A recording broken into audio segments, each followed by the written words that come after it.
Muchas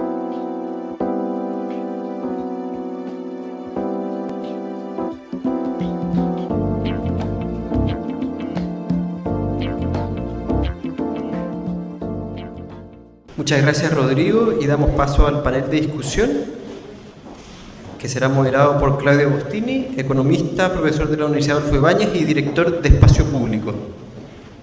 Luego de la discusión se hará paso a una ronda de preguntas del público. Gracias.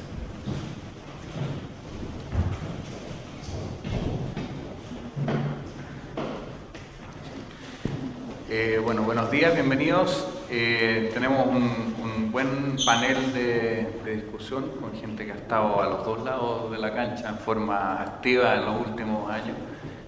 Rosana literalmente a los dos lados de la cancha, enviando informes y procesando informes técnicos.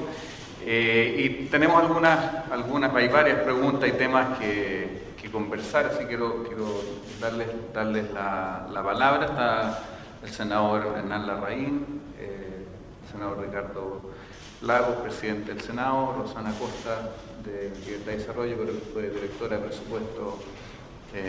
También son todos conocidos, así que es más relevante escuchar lo que tienen que decir que el currículum de ellos que todos conocen. De las preguntas que quisiéramos proponerles para discutir, y ahí vamos viendo el orden. Una es cómo filtrar el tipo de leyes en las cuales una institución de esta puede jugar un rol más importante. O sea, la cantidad de leyes que llegan al Congreso y propuestas es enorme. Es difícil pensar que haya una institución que se haga cargo de mirar todas y cada una con los datos y números y legalidad de todas y cada una, pero hay algunas en las cuales, a partir de la experiencia de ustedes tres en el Congreso, en el gobierno, asesorando parlamentarios como Rosana, esto puede ser más crítico que en otras. La ley de presupuesto es la obvia, es donde más se ha avanzado, pero sin duda hay un abanico de leyes en el que uno quisiera pensar que esto puede jugar un rol importante en tener mejor legislación. La primera pregunta con la que quisiera partir para dar una vuelta y después seguimos conversando. La palabra al presidente del Senado primero. Muchas gracias, Claudio. Hola, muy buenos días a todos. Saludar a Espacio Público por invitarnos a comentar esta propuesta, respecto a la cual, por lo menos yo me incluyo, hemos venido siguiendo y anhelando contar con una herramienta como la que se propone hoy día.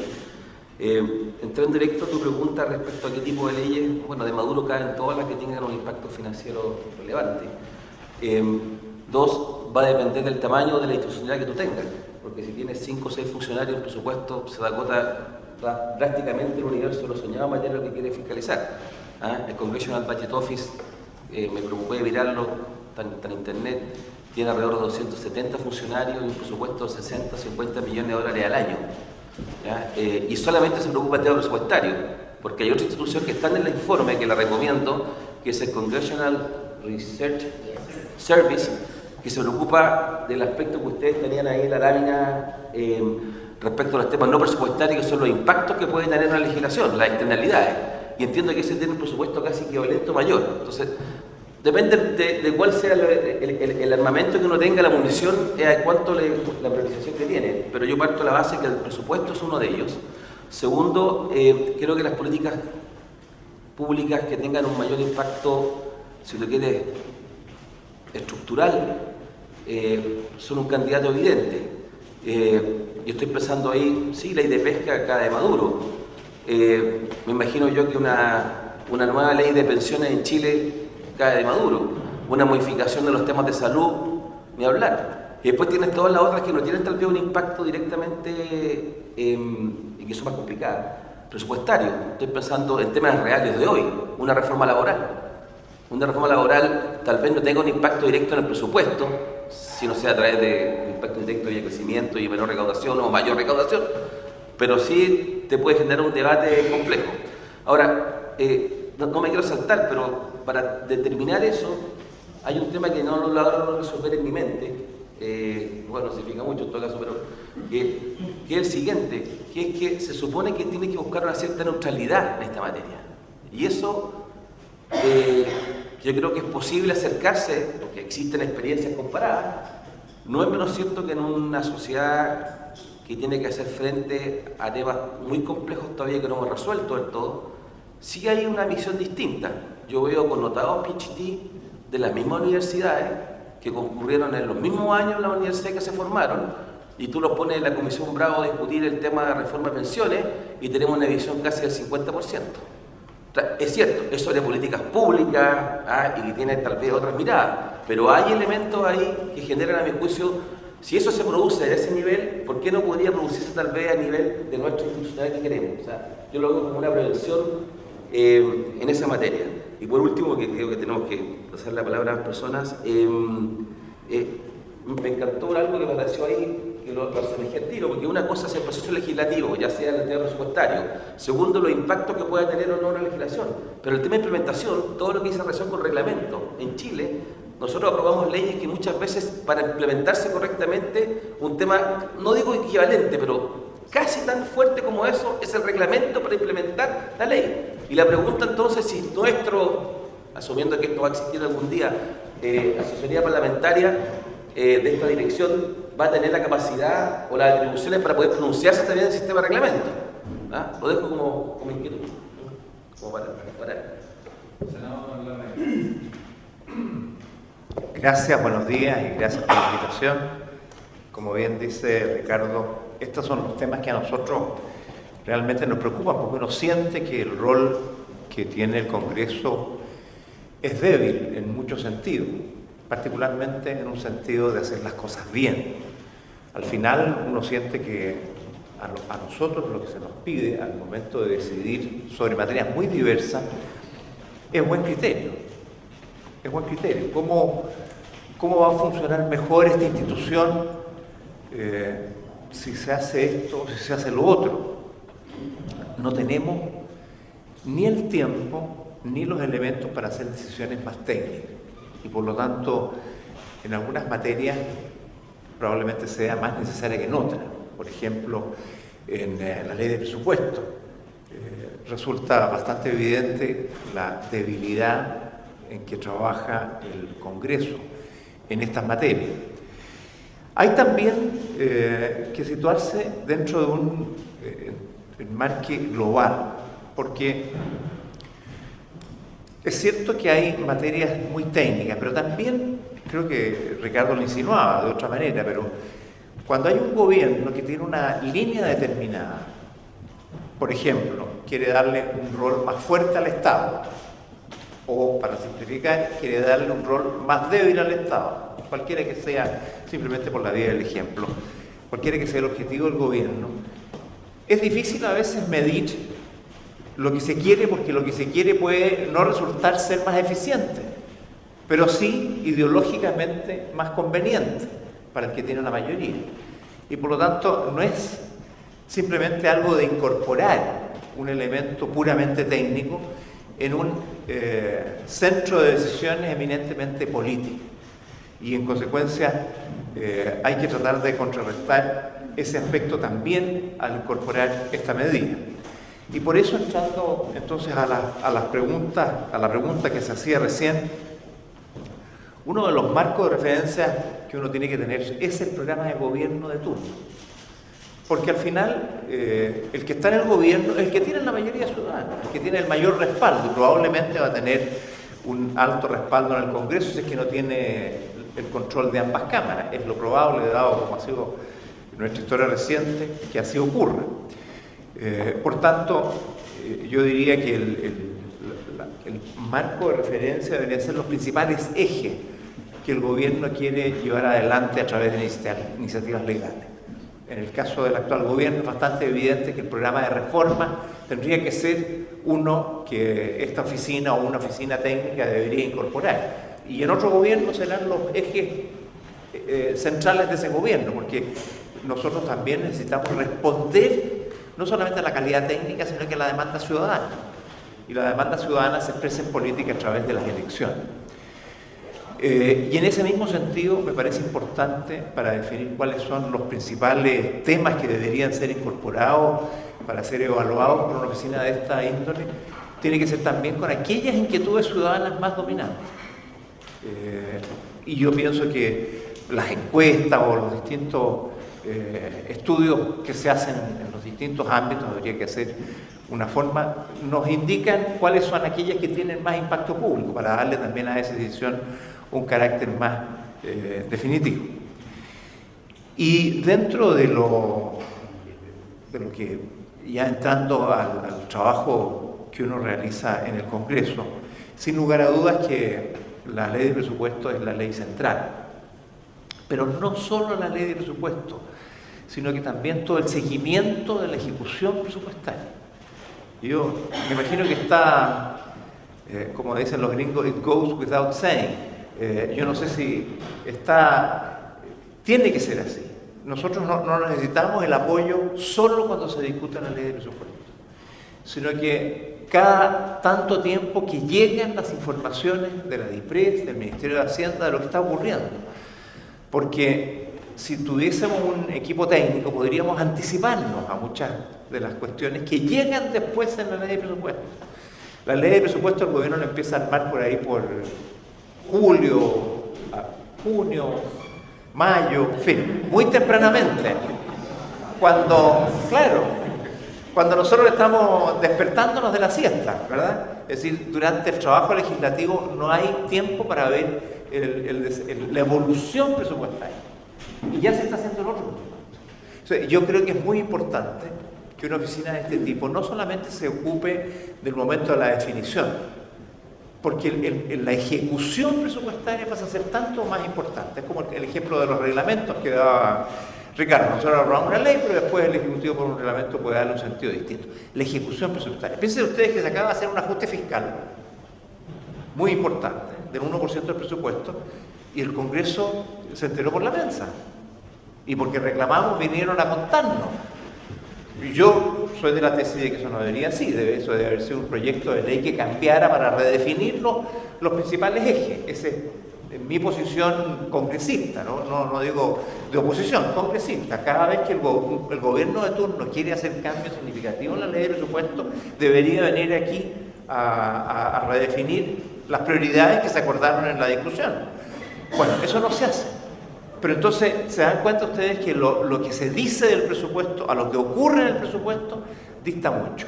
Por tanto, una oficina de esta naturaleza tiene que tener no solamente un énfasis en la discusión y definición de la ley, sino que sobre todo en el seguimiento, en la evolución, porque ahí es donde uno va par y paso viendo cómo poder contrarrestar o equilibrar o hacer simetría. Y evitar un poco esta tendencia que tenemos los parlamentarios de bombero, ¿no? Cada vez que hay un problema, surge una crisis y aparecen 3 o 4 talentosos senadores o diputados que dicen: yo tengo la solución, que es un nuevo proyecto de ley. Pasa lo mismo con la ley de presupuesto, con leyes de este tipo. Yo tengo la solución, hay que hacer esto, hay que hacer lo otro, que es producto de una circunstancia y no producto de un estudio o un seguimiento. Yo creo que esos serían los ejes que yo sugeriría respecto de este debate. Quizás uno puede agregar un eje que no está nunca internalizado en nosotros, que somos un poco isleños, que son los compromisos, por así decirlo, aunque parezca ridículo, de las Naciones Unidas. Las Naciones Unidas aprobó un compromiso al 2030, acaba de hacerlo en la Asamblea General del último año. Yo creo que el programa de gobierno, las inquietudes ciudadanas principales, las leyes ejes que son partiendo del presupuesto y otras que se pueden incorporar, pero no estaría de más que nosotros también nos incorporáramos dentro de lo que está pasando en el mundo. Y si el mundo dice: mire, estas son las prioridades para el 2030, ¿cómo estamos haciendo nuestra legislación en torno a eso? ¿Cómo vamos caminando con el mundo respecto de ciertos temas? Y creo yo que eso también pudiera ser un criterio para poder definir qué es lo que tiene que hacer una oficina de esta índole de lograr instalarse, cuestión que también tenemos que hablar, es de lograr instalarse, y su viabilidad no es algo fácil.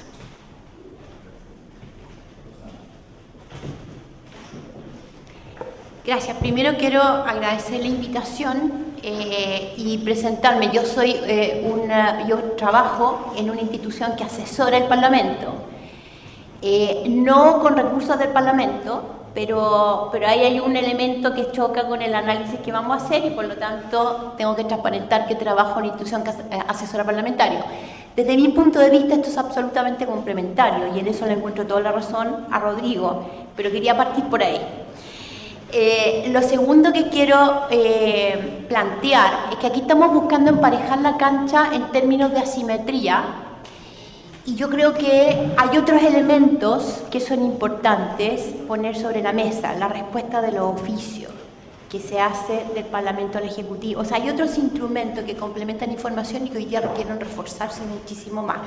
Cuando el Ejecutivo es citado al Parlamento, normalmente va con su PowerPoint, hace la presentación, el parlamentario la ve en ese minuto, reacciona frente a la presentación, tiene un rato para preguntas breve, pero no hay un estudio previo. Es decir, hay muchas instancias adicionales que perfeccionar en la relación que harían mucho más fructífero y emparejarían la cancha también.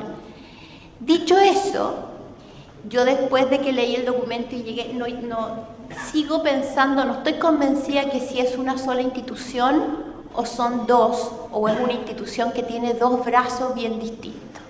Yo no sé si les pasó cuando hicieron el estudio, pero la verdad es que la CBO americana no está preparando informes a pedido del parlamentario y según los calendarios de las comisiones exclusivamente. Es una institución que tiene un poco el rol de contraparte fiscal del Ejecutivo, que tiene sus proyecciones de mediano, corto y largo plazo, nosotros no las tenemos ni siquiera en el Ejecutivo, que cada vez que hay un proyecto de ley no solamente ve el costo del año, sino que ve cómo y cuánto espacio ocupa dentro de las proyecciones de mediano y largo plazo y ve los efectos de primera y de segunda vuelta, es decir, es verdad, pero si se me cayó la inversión y se me cayó el empleo, la recaudación por acá, es decir, mide mucho más que el informe financiero y mantiene permanentemente al día la salud fiscal como leitmotiv propio. Si solamente es a pedido y de acuerdo al calendario eso no se logra y sin esa información permanente el debate permanente presupuestario del que habla el senador Larraín se empobrece y a nosotros eso nos hace falta y mucha. Que no es lo mismo que hacer informes para una ley laboral. Entonces, yendo a la pregunta, si tú me dices cuál, aparte de la ley presupuestaria y de la CBO que llevaría y nos permitiría subir varios peldaños en la discusión presupuestaria, macro, no solamente presupuestaria, yo diría que nos hace falta, y lo voy a poner de esta manera, informes de productividad. Si nosotros tuviésemos junto al informe financiero un papelito simple que diga este proyecto de ley tiene impactos relevantes en la productividad, en la competitividad y en los mercados, o este no lo tiene, y el que lo tiene sí tendría que venir acompañado entonces de un análisis equivalente, pero por el lado del efecto en la economía, el efecto en la productividad, el efecto en la competitividad.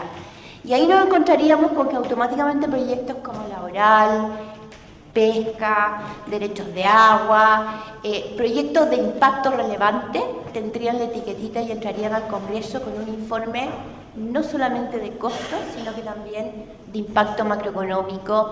Y ahí veo la otra arista que no es totalmente distinta, que tiene que conversar con la anterior, pero que no necesariamente son el mismo estudio, no necesariamente actúan juntos, o sea, son complementarias. Por eso que no sé si es la misma institución o son dos instituciones o detonan a través de mecanismos distintos. Uno es el informe financiero que viene de Hacienda y el otro un informe de productividad que tendrá que venir, no sé si de Economía, de este Consejo de la Productividad, no sé, pero algo que detone esa otra arista que es para responder directamente a la pregunta.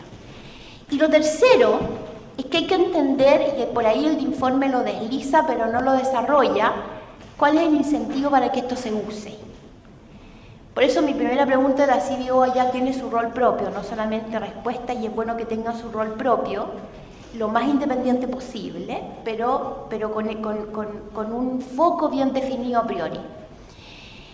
Pero falta algo, Y en Estados Unidos existe una institución súper relevante que nosotros no tenemos, y es la Oficina de Asesoría del Parlamentario, que depende del senador y que trabaja el proyecto de ley y se sienta con el Ejecutivo y le hace las preguntas y toma los informes y lo debate y se soluciona. Y es del parlamentario, la responsabilidad del parlamentario que está llevando el debate, a la cual podrán llegar los informes del CBO, del CRS, de los centros de estudio, de las universidades, whatever, pero ahí hay una mesa de contacto permanente, donde hay una obligación del Ejecutivo contestar, porque entramos en el área chica, entre técnicos, y se desarrolló, y llegó al Congreso y a la mesa y al debate, el filete. Y con eso el parlamentario tiene tiempo, porque hoy día la verdad es que es bien injusto el prestigio que tiene el parlamentario en términos de distribución de sus tiempos, pero la especificidad de proyectos y la cantidad de cosas, de detalles que habría que trabajar es infinita. Y esto de verdad le daría tiempo de centrarse y poner el foco en los proyectos importantes. Ahora, esto no fluye natural porque el parlamentario, y yo pensé que lo iban a mencionar, no solamente necesita formarse su propia convicción, tiene que comunicar, y por eso que también hay una asesoría de prensa muy intensiva en los recursos de la asesoría parlamentaria.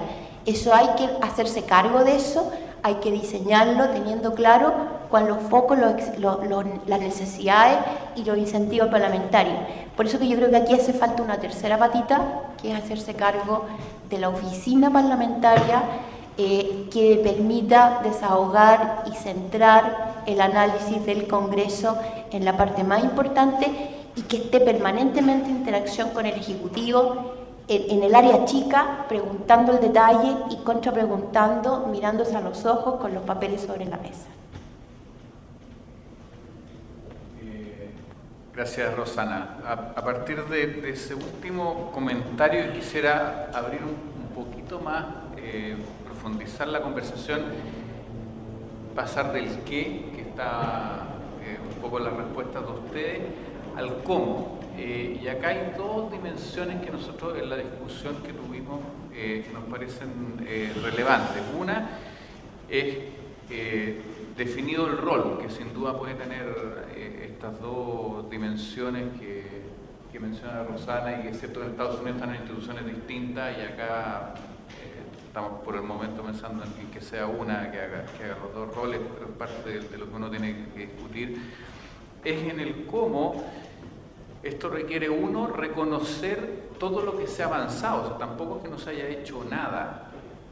Ya ha habido esfuerzos importantes en mejorar la biblioteca del Congreso, en mejorar las asesorías parlamentarias, y la pregunta es de eso, ¿cuánto podemos profundizar, cuánto podemos rescatar en la experiencia de los senadores que son usuarios de esto, en la experiencia de Rosana, que asesora parlamentarios? Hay un activo ahí que uno no quisiera perder, no estamos partiendo de cero en esto, y parte de eso a lo mejor ha funcionado menos bien de lo que uno hubiera querido, a lo mejor algunas de esas experiencias han sido menos exitosas de lo que se pensó cuando se plantearon como una reforma más importante de la biblioteca del Congreso que podría cumplir ese rol. ¿Cuánto de eso podemos rescatar y de ahí retomar eso? Esa es una de las preguntas. Y la otra, que es el otro lado de la implementación de esto, es para que esto funcione. Si uno ve los organismos equivalentes fuera de Chile, tienen un acceso a la información del Estado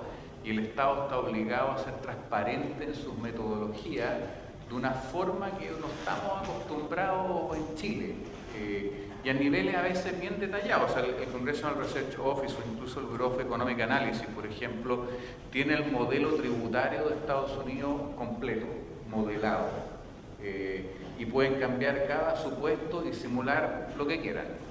Cualquier reforma tributaria, cualquier impacto tributario por quintil de ingreso, por decil de ingreso, por estado en Estados Unidos. O sea, realmente es un manejo de información extraordinariamente útil para los parlamentarios. Para algunas leyes están obligados a entregar ese informe por quintil de ingreso, para otros funcionan en base a peticiones de los congresos, por lo que planteaba Rosana recién. Ahora, todo eso, que es una institucionalidad maravillosa que está en Estados Unidos, no funciona si el IRS en Estados Unidos no le pasa los datos al Bureau of Economic Analysis. no sirve de nada, digamos.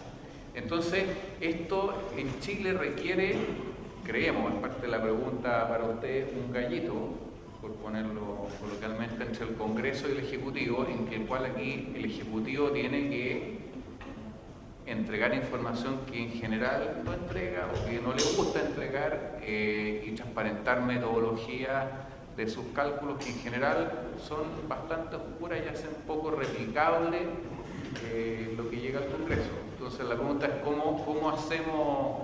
cómo hacemos esas dos cosas, que tan factible es el paso siguiente sobre el que quisiera que conversáramos. Vamos a partir al revés ahora, vamos a ver la pelota a Rosana, que es una experiencia de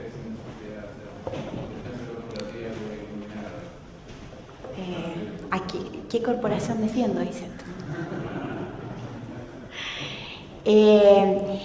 Bueno, lo primero, la Biblioteca del Congreso. El informe lo dice y yo lo concuerdo. Tiene un problema de gobierno corporativo y no tiene foco, no tiene un rol propio. O sea, a mí me cuesta entender en base a qué se decide, qué informe, qué profundidad, para quién, cómo, uniforme. Yo la transformaría y yo creo que ahí hay buena parte de los recursos que requieren estas instituciones. Porque se diluye dentro del Congreso, es verdad, lo más valioso es la página web al día con todos los proyectos de ley. Y no porque haga malos estudios, ahí hay buena gente, pero le falta foco y yo le echo buena responsabilidad de eso al gobierno corporativo que tiene.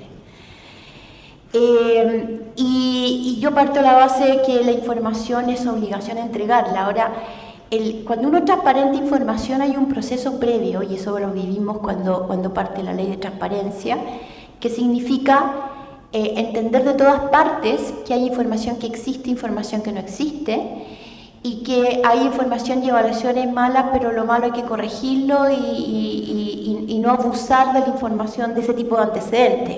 ¿A qué me refiero? Durante mucho tiempo me tocó, o sea, uno desde afuera y desde el gobierno ve informes de evaluación de programas.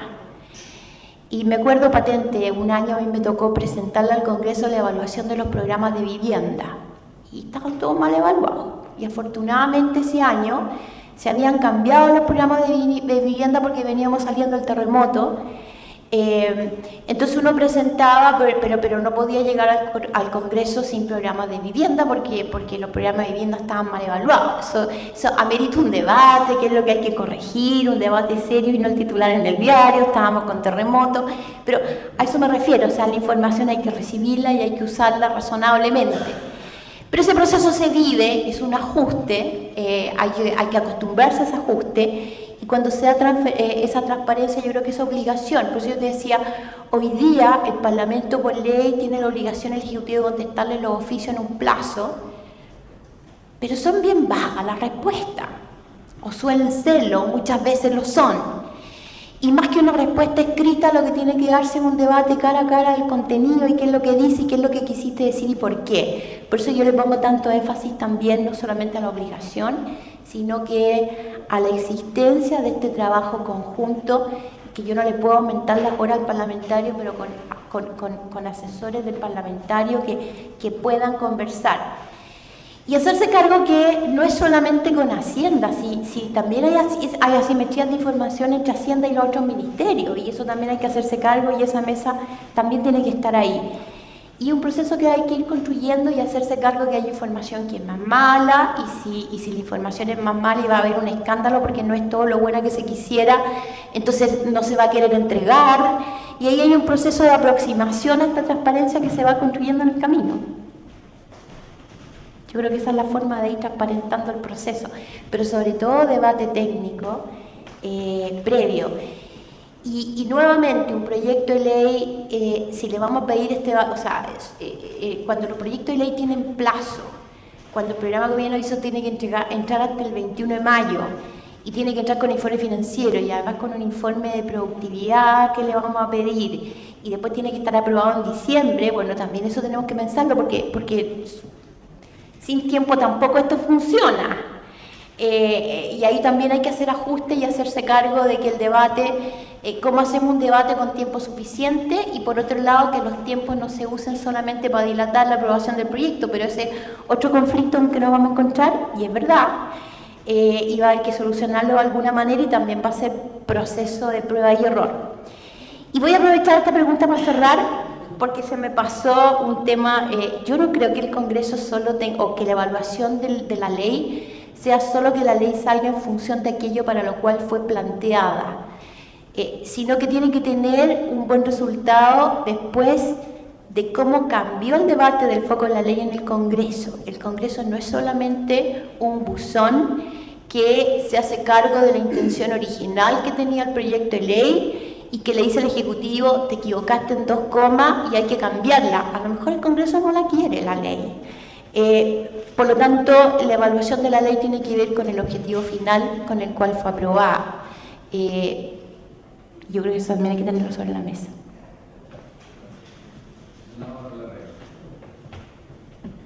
Bueno, ya se van entremezclando varios temas.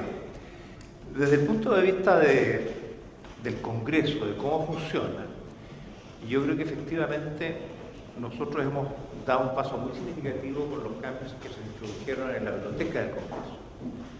De ser una biblioteca de referencias bibliográficas, pasó a ser un departamento de estudio útil que funciona al alcance de los parlamentarios. Esa transformación ha sido muy importante y no obstante las limitaciones a las que se refería Rosana, creo que nos ha dado un input técnico muy importante. En las comisiones tenemos siempre gente de la biblioteca y podemos a través del debate ir generando estudios y antecedentes que nos permiten tomar mejores decisiones.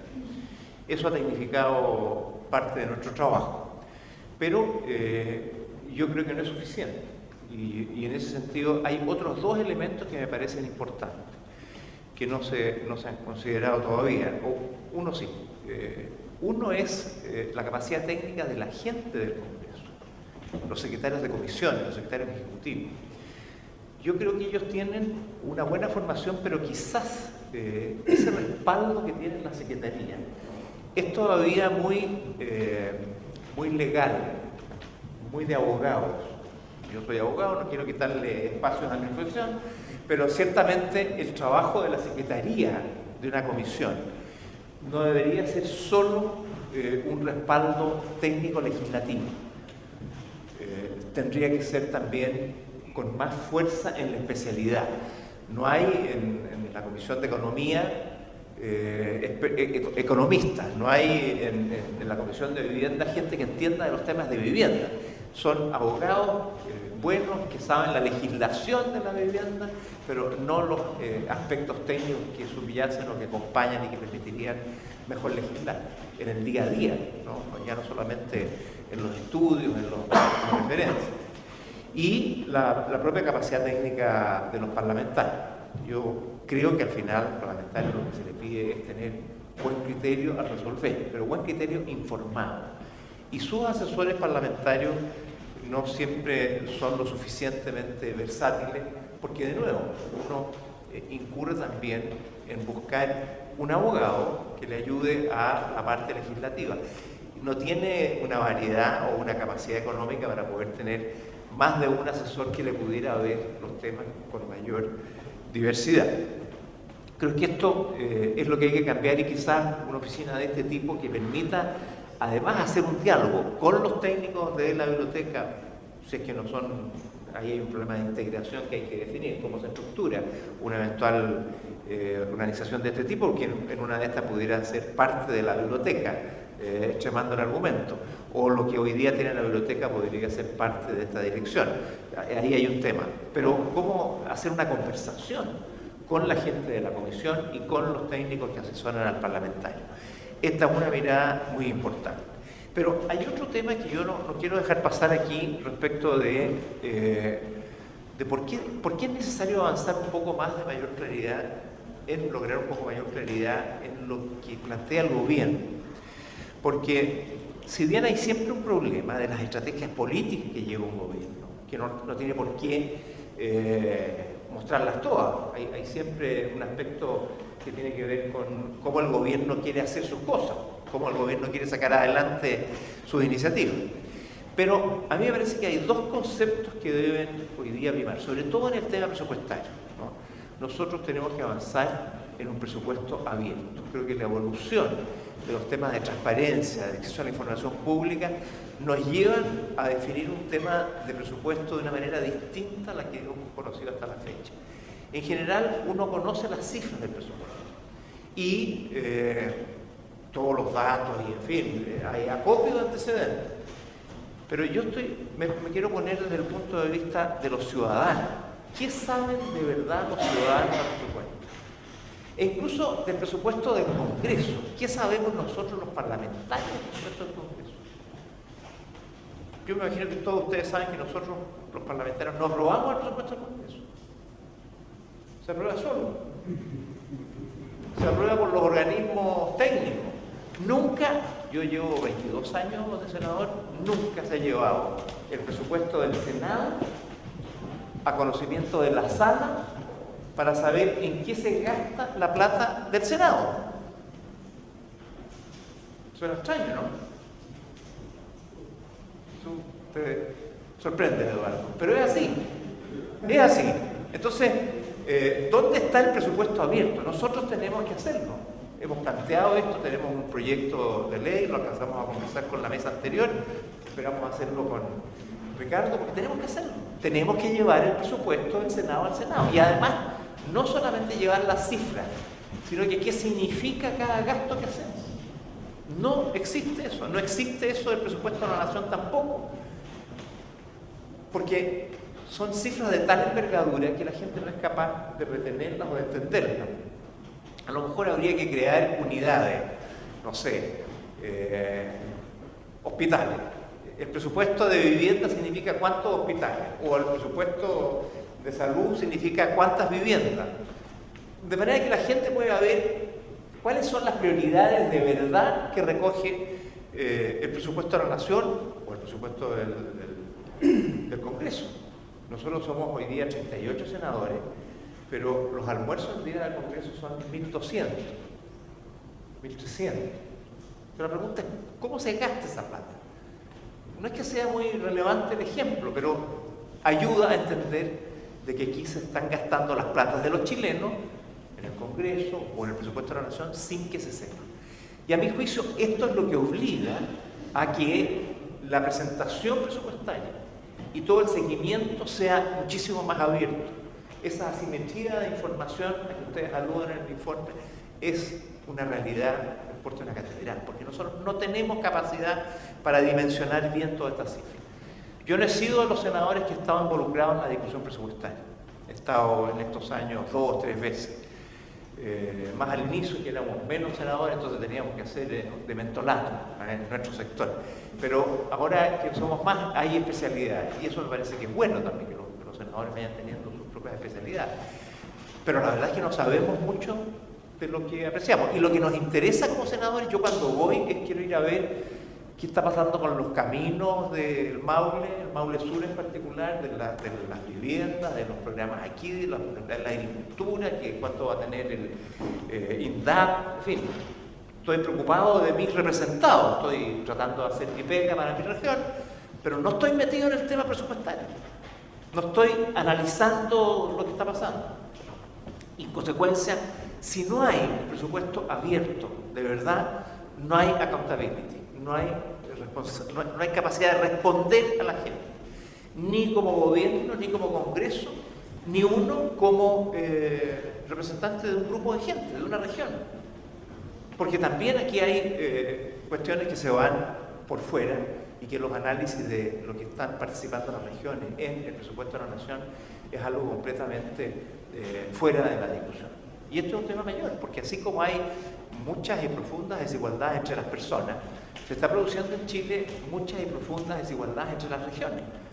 Y se está generando ahí una mezcla, que además termina siendo que las regiones más pobres empiezan a tener también a la gente más pobre. Y si nosotros no atacamos este problema desde un punto de vista de armonía territorial, también vamos a tener un problema distinto, una mirada distinta. El problema de las regiones no solamente un problema de capacidad de decidir y de tener recursos para decidir, que es como normalmente enfrentamos el tema de la regionalización, y por supuesto, como somos animales políticos, lo primero que hacemos es que el intendente se elige por la gente. Como con eso ya resolvimos el tema de la regionalización. No, el tema de la regionalización se resuelve cuando el intendente sea elegido, cuando tenga plata el intendente, el gobierno regional, cuando tenga atribuciones para gastar, y además cuando haya este otro tipo de interacciones, en que las discusiones de las regiones en el tema presupuestario tenga que ver con la realidad de lo que se está definiendo, en medidas visibles y respecto a las cuales se pueda dar cuenta.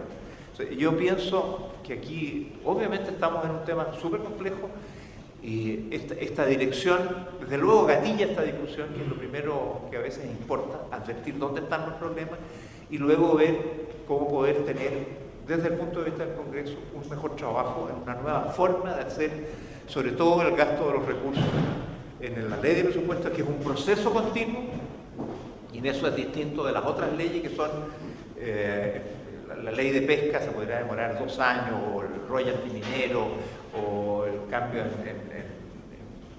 la forma de ISAPRE o el sistema de la previsión, pero entran y salen y después hay que mantener la vista.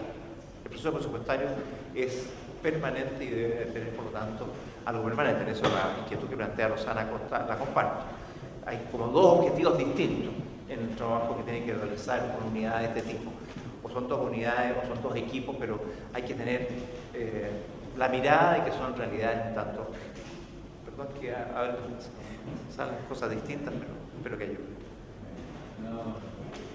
Sí, no hay mucho más que agregar, pero siempre se pone creativo cuando pone un micrófono por delante. Entonces, no, porque uno descansa lo que ha hecho Rosana, Hernán, y uno empieza a pensar. Primero, en el caso de la biblioteca, respecto a lo que teníamos antes, la biblioteca es un cambio sustantivo cualitativo de signo positivo respecto a lo que teníamos antes. ¿Ya? Sí, es cierto, tiene una cantidad de recursos bien grande en materia de presupuesto. Si tú lo ves, el número, impacta el número. Pero al mismo tiempo tú ves y tiene un nivel de cantidad de personas trabajando en distintas áreas bien importante y significativa. La pregunta es si estamos utilizando de mejor manera ese potencial que está ahí. Yo puedo hablar por mí. Yo le pido informes regularmente a la Biblioteca del Congreso. ¿Básicamente en qué? Experiencias comparadas. Tengo un sesgo de saber cómo hicieron otro, porque como nosotros tenemos que inventarlo todo siempre, sí me pregunto cómo lo hace Australia y Nueva Zelanda. Esa es como primera reacción. Después veo cómo lo hacen los gringos, los europeos, porque tienen otros problemas.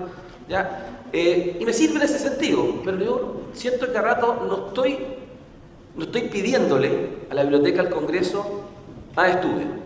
Sí, pensando en la discusión de ahora, recuerdo la discusión de la reforma tributaria, que surgió una discusión, y tal vez me puede acompañar Rosana, tal vez se acordará, respecto al impacto que podía tener una de las medidas respecto al tema inmobiliario en el alza del valor de las viviendas, parece. Un impacto, la diferencia con la Cámara. Bueno, y ahí esto partió a partir de un informe de un estudio de la Biblioteca del Congreso, que puso en entredicho o requirió de parte del Ejecutivo de entonces, del Ministro de Hacienda, de tener que prodigarse a sentarse a ver los números, ¿ya? Con la gente de la biblioteca, con los funcionarios del Ministerio de Hacienda. Fue la primera vez que sentí que el Congreso podía, más allá que, comillas, apuntar a elección contraria y buscar el gobierno al cual yo estaba apoyando, pero desde el punto de vista de los números, como se dice, el dato duro, no coincidía. Ahora, en el tema de la información, se dice acá, yo parto la base que cualquier cosa que se quiera hacer, uno tiene que tener más acceso a la información que hoy día no existe. Está claramente que en materia de metodología no la tenemos. Pregunta que yo me hago, el informe financiero todos los conocemos, vi todos los que firma Granado, ahora los que firmaba Rosana Costa, y todos eran iguales. Pero ninguno venía con la información desagregada. Entonces, ahora, no venía porque no se exige.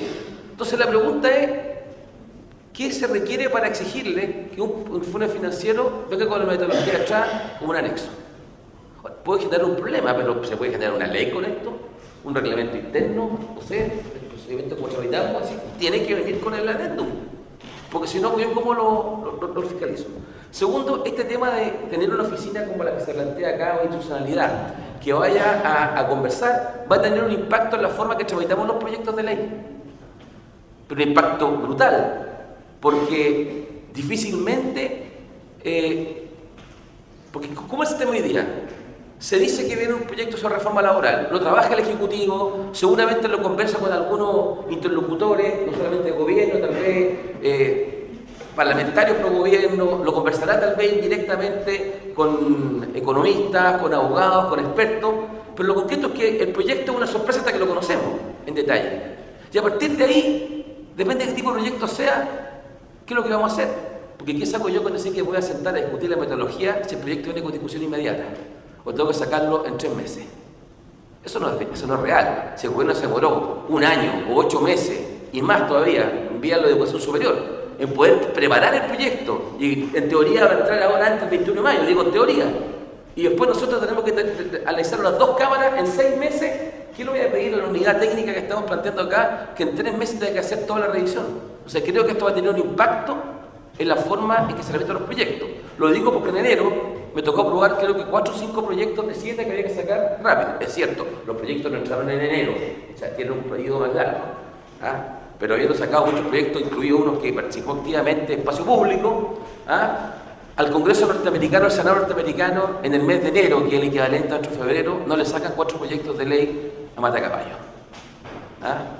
No se lo saca nadie. Ni el más pintado de los think tanks le saca a los senadores norteamericanos 4 proyectos en el mes de junio. No ocurre eso. ¿Por qué? Porque hay que darse el tiempo para discutir las cosas. Y eso va a implicar a los gobiernos. ¿Ya? Y la forma en que nosotros hacemos las cosas en Chile creo que nos va a generar tremendas dificultades. Hay un tema que pensaba a propósito del TPP, que tiene un impacto bien económico, o sea, no nos falta ser muy inteligente para eso. Pero ¿qué ocurre con otros tratados internacionales? Que tal vez no tengan un impacto fiscal necesariamente, pero los tratados internacionales, no sé si nosotros contamos con análisis de impacto de mayor plazo, de efectos más estructurales, y adoptamos tratados de distinta naturaleza y que vienen básicamente,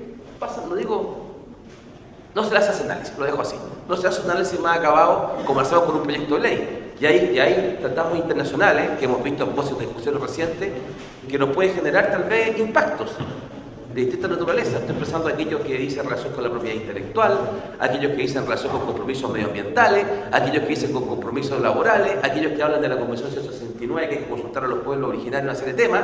La pregunta es si eso cabe también en este esquema de pensar el rol que juega el Parlamento y alguien que pueda tener la visión, porque lo que tenemos es la visión del Ejecutivo, las relaciones exteriores, potestad del Presidente de la República, eso está todo muy bien, y uno llega y dice sí o no. Bueno, ya, y no puedo entrar en la enmienda, yo estoy de acuerdo, que me limita mi capacidad legislativa, pero lo que no me tiene que limitar es mi capacidad de tener información respecto a los impactos que tiene, porque con mayor razón, si yo tengo que solamente tomar aquí 2 decisiones, sí o no respecto a un tratado, porque no puedo introducir indicaciones, con mayor razón tengo que tener la mayor cantidad de información posible para saber el impacto de mi sí o mi no. Porque por último, si tengo dudas, se abre la discusión, se presentan indicaciones y se hace un debate. El tratado no es así, el tratado llegó y puedo demorarle mucho espacio de tiempo, pero no tengo la capacidad para introducir esas modificaciones, con lo cual tal vez la información dura respecto al contenido del tratado y la implicancia se hace más necesaria. Por último, en materia regional, y termino acá porque salió el tema, claro, como dice Hernán, uno mete más temas, pero que queremos transparencia, queremos información, y a nivel a veces de ejecución del presupuesto, o cuando se propone el presupuesto, no tengo claro a veces cuáles son los recursos, los impactos que tiene regionalmente por región. Y yo creo que el tema de regionalización es una realidad, le gusta a alguno o no, vamos para allá caminando, y los parlamentarios de regiones tenemos una responsabilidad mayor, sentimos el calor del regionalismo, yo lo siento acá atrás respirando atrás de la cabeza, y en consecuencia quiero saber qué ocurre. Y cuando me hacen un presupuesto, como el que se aprobó el año pasado, en el cual el presupuesto de asignación de fondos regionales para Valparaíso es un 70% menos que el de Concepción, no me lo explico, y cuando es 70% menos que el de la región de los ríos y los lagos por separado, tampoco me lo explico porque el nivel de población, y cuando uno pide explicaciones, me llega la minuta técnica que no es convincente. Esa es la verdad, no es convincente. Entonces sería bueno tener entonces una oficina que me dijera, mire, estos argumentos que le llegaron a usted de parte del Ministerio, tal vez son conversables, son cuestionables, otra interpretación. Bueno, le voy a dar la palabra a Rodrigo Wagner para que reaccione a los comentarios. Bueno, muchas gracias a todos por los comentarios. por lo menos mi inquietud, uno era aclarar quizás, no aclarar, pero darle mi opinión a Rosana sobre un punto, quizás porque yo no me expresé bien. Cuando tratamos de decir como de calidad, de que logre los objetivos, no necesariamente los objetivos iniciales, sino que efectivamente lo que decías tú, los finales, y si no lo anotamos bien, por lo menos aclararte que ese era el espíritu, y dejar en claro que incluso si el proyecto de ley no cambia en una coma, el hecho de que pase por el Parlamento y el Parlamento sepa realmente las implicancias de lo que está votando para la billetera, le da una validez que también tiene valor, más allá de lo que está escrito ahí. Lo segundo es destacar, que es bonito, y también en las conversaciones privadas que tuve con otros parlamentarios y demás, como un tremendo apoyo que tiene algo en esta línea de emparejar la cancha. Y eso me lleva un poco a pensar, a empujar un poquito, tratar de ser un poquito emprendedor. A mí me gustan a veces las reformas públicas que han ocurrido. Me gustó, por ejemplo, cuando ocurrió la reforma procesal penal que se hizo por parte y se fue probando. Me gustó también la regla de balance fiscal estructural, que si analizamos un poco, funcionó en Chile un poquito de facto los primeros años y después se llevó a legislaciones y proyectos de ley y todo, pero me equivoco los años a lo mejor, pero pongámoslo 2001, 2005, funcionó un poco en la práctica.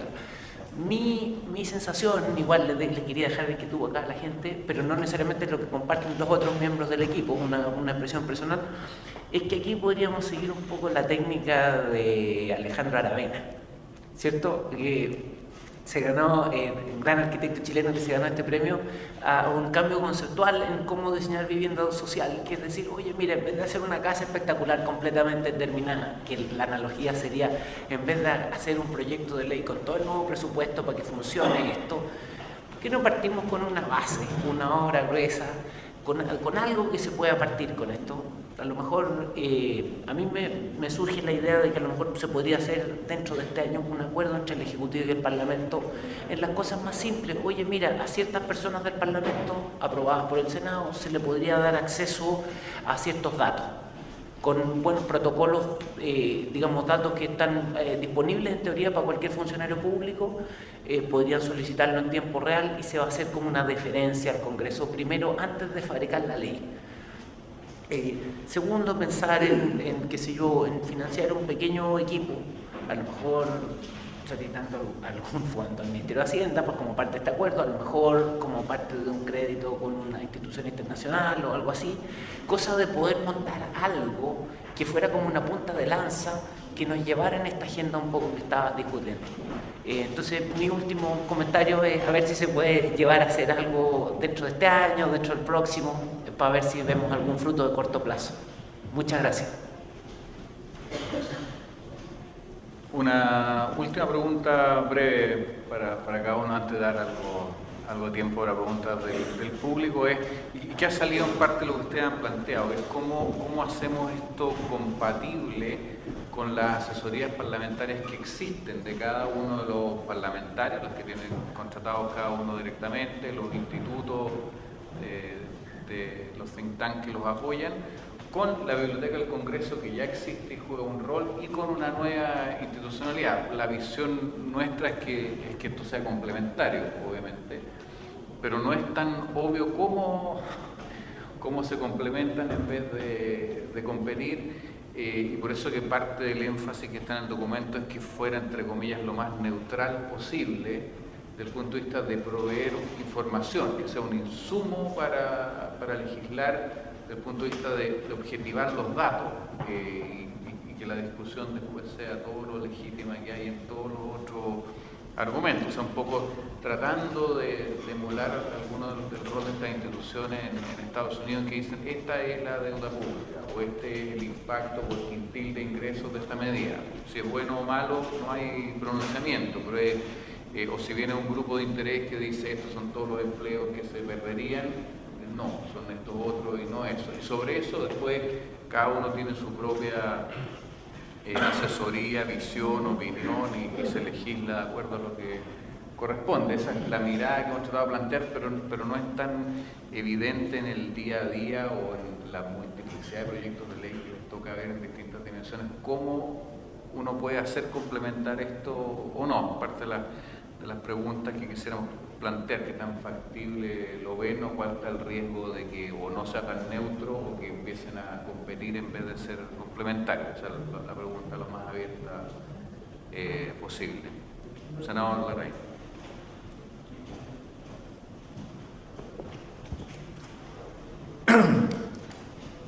Quizás haya que definir bien los roles que tienen cada cual para poder hacer algo que efectivamente sea complementario y no duplique los esfuerzos que hay hoy día en las asesorías parlamentarias, en lo que hace la Biblioteca del Congreso, en la labor que tienen las comisiones. Yo quiero incorporar dentro del proceso de ustedes el fortalecimiento de las comisiones técnicas que llevan tanto en el Senado como en la Cámara los proyectos de ley, y ver cómo una unidad de esta naturaleza pudiera insertarse.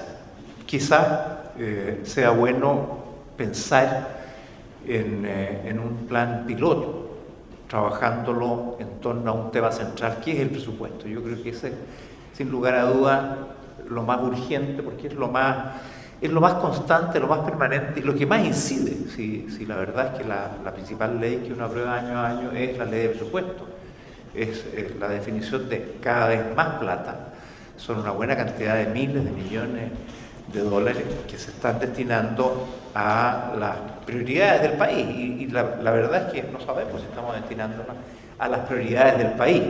Ni siquiera para el gobierno que tiene el control.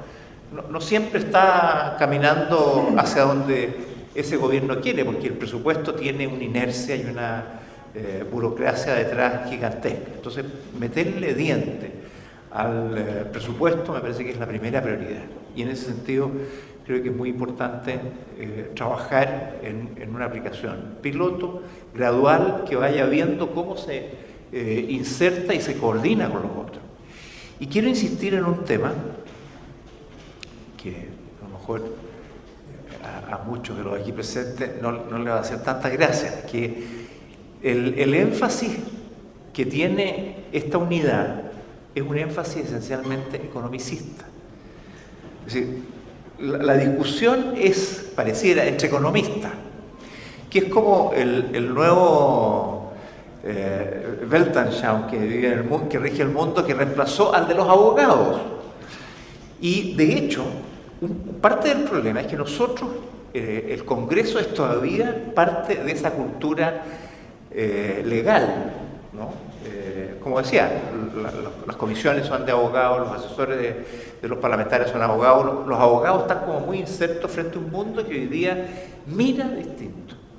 Pero no lo reemplacemos por la mirada de los economistas solamente. Yo creo que los economistas han introducido una racionalidad en las decisiones públicas muy importante. Cuando se introduce la evaluación social de proyectos en las decisiones de los gobiernos, me parece que se da un paso de racionalidad muy importante. Pero lo que pasa es que así como los abogados, los economistas son un partido único y transversal. Y me atrevería a decir que además es universal. Porque los economistas tienden a pensar todos igual, sean de izquierda o de derecha, en distintos tiempos y en distintas naciones. Son como un partido único, ¿no? Entonces, claro, eso le da una cierta lógica que ayuda, pero no es la única, como no era la única la que primó durante tanto tiempo la abogadil.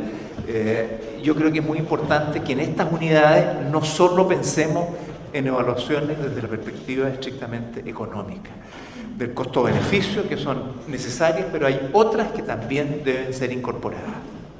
Y por lo tanto, esas serían mis dos sugerencias de implementación. Uno, plan piloto gradual en torno a un tema central que es el presupuesto, que se pueda complementar con las demás instituciones y ejes, y que vaya buscando una mirada un poquitito más interdisciplinaria para que no reemplacemos o tengamos una sola mirada lógica de referencia, sino que tengamos una mirada más universal, particularmente porque al final al final las decisiones que tomamos son políticas.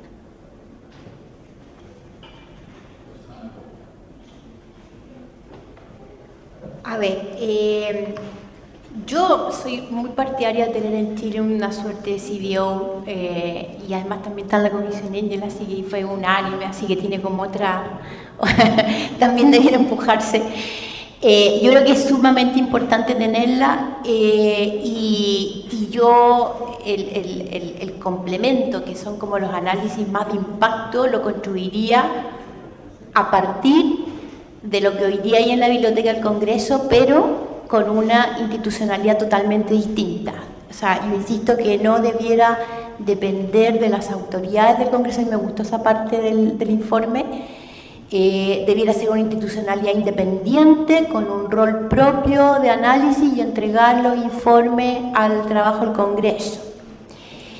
Y en la asesoría parlamentaria que hoy día tienen los parlamentarios hay que fortalecerla también, no va en desmedro de eso. Y ahí hay think tank que son directamente, trabajan con los partidos, o sea, hay una gama de think tank muy grande, pero yo miraba en un think tank, me encantaría tener un CBO con proyecciones de largo plazo, con toda la información en la página web. Creo que se podría sumar una cantidad de análisis y complementar donde todo el mundo tendría espacio para entregar mayor antecedente y mayor riqueza al debate, que yo no lo veo al revés, yo creo que es un potencial infinito. Es más, voy a aprovechar de pasar un aviso, ¿puedo?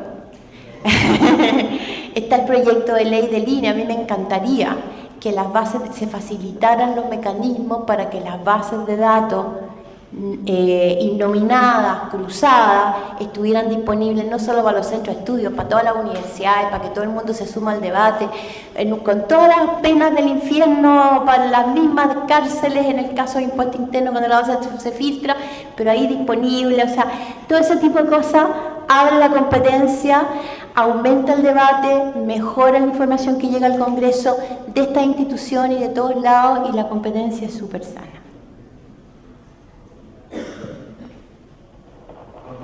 Sí, Una pregunta adicional, don Carlos. ¿Cómo empujamos? sí, está bien. Mira, lo primero... Ya.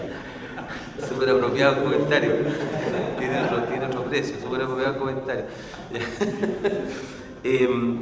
¿Sabe? Si se quiere hacer algo que no existe, en teoría, yo sería cauto en la forma de abordarlo, porque, como dije en la primera intervención, creo que el tema de pedirle una institucionalidad, neutralidad, es súper delicado. Entonces creo que una fórmula sería primero que los términos de referencia respecto a su labor tengan que estar súper acotados, muy bien delineados. Cosa de quedarnos, puedo partir muy económico tal vez con la ambición, pero creo que tiene que partir muy enfocado tal vez al tema presupuesto, informes financieros de proyectos de ley, no solamente la ley de presupuesto, que una alternativa si partamos con los presupuestos, perfecto, pero yo trataría de incluir los informes financieros de los proyectos de ley más relevantes. Lo segundo, que aquella unidad y las personas que trabajen en esta dirección tengan una cierta estabilidad en el tiempo y que no dependan de la exclusiva confianza de nadie, sino que tengan un mecanismo de cierta autonomía para su asignación y la permanencia de sus cargos y sus responsabilidades. Ciertamente esto le asocia con concursos públicos, digamos, para poder llegar a postular a ese tema. Y por último, me dicen el cómo hacerlo, y miraba ahora, cuando leí el documento, día atrás, el fin de semana, y el programa, dije, chupalla, tal vez deberíamos haber invitado a la Biblioteca del Congreso Nacional a participar de su opinión en esta materia. Que ellos están haciendo una labor en esto. En consecuencia, no habría sido malo, no sé si sea de su director o alguna unidad de ellos, de haber estado presente y dar su opinión respecto a este estudio, porque aquí hay dudas que surgen respecto a la Biblioteca del Congreso, y que mejor que ellos que hubieran tenido posibilidad de haber expresado también sus puntos de vista, no solamente precisamente si que creemos que le vamos a dar autonomía y esas cosas, si no, tenemos los senadores hablando de lo que vamos a hacer respecto de ello. Sí, yo lo dejaría por ahí hasta ahora. Y a corto plazo, sin ánimo de comprometerse mucho para ver si hay espacio, porque estamos a abril, el presupuesto, como dijo Rosana, ya lo están discutiendo ya. Yo sé que pensaba más en mayo, junio, pero va a ser que están... Sí. Y después el tema de la ejecución. Pero no sé si hay espacio tal vez para generar un pequeño grupo de profesionales que pudiera ayudarnos en la discusión presupuestaria en vista del presupuesto del año que viene. Pero yo quiero ser bien cauto y responsable en eso, porque eso no depende solamente de una persona, sino que del colectivo, ¿no?